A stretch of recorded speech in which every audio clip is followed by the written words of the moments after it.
And joined now by Dave Johnson, as you saw, part of the Orioles alumni today with Tom Chopay, Al Bunbury, and Calvin Maduro, meeting fans out on Utah Street and signing autographs. And, you know, on some shows, they want more cowbell.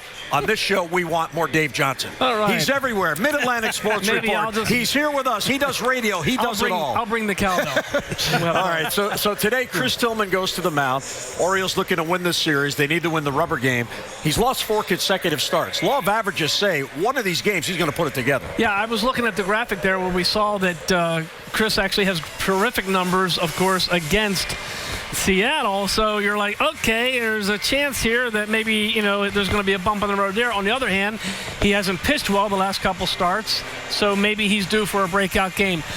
We know the statistics that what has happened in the past don't really mean a lot as far as what's going to happen today. They're to some extent a forecast of what maybe could or should happen. But Chris needs to throw the ball over the plate early. He needs to be able to use his changeup and get his breaking ball down in the zone and work both sides of the plate. That's not rocket science. That's just the way most pitchers or pretty much all pitchers have to pitch.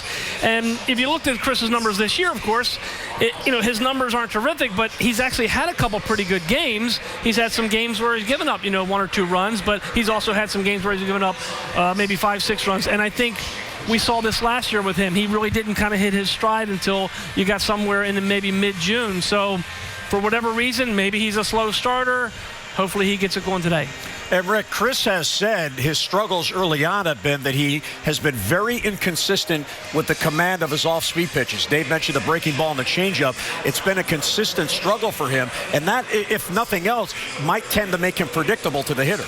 Well, it really does. I mean, you make a good point about that because, he's a little bit different as a power pitcher. Anybody that throws 94 miles an hour is what I consider a power pitcher, but it is really all determined by the fact that his breaking ball, you see at 33%, you've got to throw most of those over the plate. 10% of his pitches are changeups at the same time. So he's got a nice little repertoire of pitches, but if you don't get the curveball over, you don't get the changeup over, then the fastball is predictable, and he is a high fastball pitcher, and that's where he gets most of his strikeouts when he's ahead in the count with the breaking ball. They look for the breaking ball, and he gets his strikeouts. You don't often see him striking guys out down and away, down and in with the good fastball. Doesn't have a lot of movement on the fastball. That would be nice if he did, have that little two-seamer, but I mean, what really makes him offensive is he's a power pitcher that pitches more like a finesse guy. All right, now, Dave, Tillman has not gotten a lot of run support, just over 3 runs per game. Now, he's a veteran pitcher. You wouldn't think that something like that would affect him, knowing that as he goes to the mound. But if it is in the back of your mind, you could see how, I better make a pitch here because I don't know how many my guys are going to get for me. Yeah, I think Chris has enough experience at the big league level that he's not really thinking that. To say it never goes through your mind as a starting pitcher, hey, my club might be struggling defensively, or hey, my club is not getting it done offensively, or hey, who's the pitcher pitching against my offense today? To say that you don't think about that at all, well, that's wrong. Of course it enters your mind, but once the game starts, you kind of get a feel through those first inning or two. What do I have? What's working for me? What's not? What do I need maybe in my next 7 or 8 warm-up pitches before the next inning? Do I need to throw more? Maybe my curveball I'm not finishing. Throw 2 or 3 of them more than I normally would to get a feel for that, or my changeup might not be there. So it's just a work in progress, and I think Chris's experience just allows him to go out there and say, what do I have? What am I working with today? And then go to that. But that's where your catcher comes into play. He's got LeVar Way, who hasn't caught him very much. So for the most part, the pitcher, the catcher suggests a pitch. The pitcher decides whether he wants to throw it or not. So Chris is not necessarily on his own today, but he's going to probably take a little bit more control.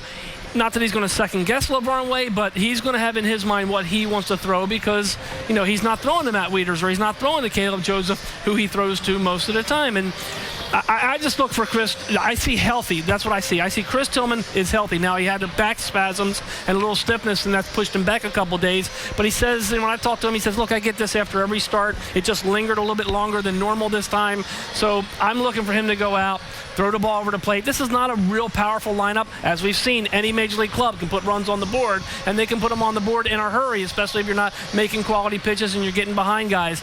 But this, to me, is today with the cool weather, maybe it's a game where Chris just attacks the strike zone early. Maybe the Orioles get a couple runs for him, and then from there, he can, just throw the ball over the plate and attack the hitters more and more and put all the pressure on that team as opposed to, thinking back, well, they're not scoring, they're not playing good defense and all those things. Well, starters who have successful starts and get deep in games do a real good job of reading bats. And we saw that last night with Lorenz Elias of Seattle. He had a good changeup, and he kept going to it, and then he went to it some more, and he went to it some more. Prior to today's game, we asked Buck Showalter if it's more difficult for a hitter to try to adjust to an off-speed pitcher as opposed to a power pitcher. I've told y'all last night that we see a lot of these breakdowns of percentages. I see it all. It's fashionable, even broadcasting, say this is what he throws, 71%. But what they take in consideration, I know how people pitch us, and we know, and I would too. So you can, he threw so many more higher percentage of changeups than he normally does, and rightfully so. But we have to make that adjustment. We talk about in the advance meeting, this is what he's done, but more than likely, this is what he's going to do. Is it more difficult to adjust to the off-speed pitcher as opposed to a power guy where he's going to... Depends on your club. Depends on your team. I've had guys that wore out the soft tossers. I've had teams, you get those finesse guys that are going to wear them out. And then I've had clubs that the guys that power pitchers and come at you, they had a lot more success there. You like to be able to do both, but you like to have not everybody's robotic and the same, including pitchers. It's tough, last night, for instance, you're trying to, I want Tommy for today. I didn't want him to get a second up. I'd like to get Tyler's feet wet. He and Mac haven't pitched in 7 days. Need to get them on the field. You're trying to win a game. You know that Rodney's coming in a game. If not Tyler pitching, then win. When they need to pitch. And, it's kind of like Zach. Zach needs to pitch today. I don't like going more than 3 days. You see the sinker kind of he gets too strong. And so, what that has to do with hitting a changeup, I don't know.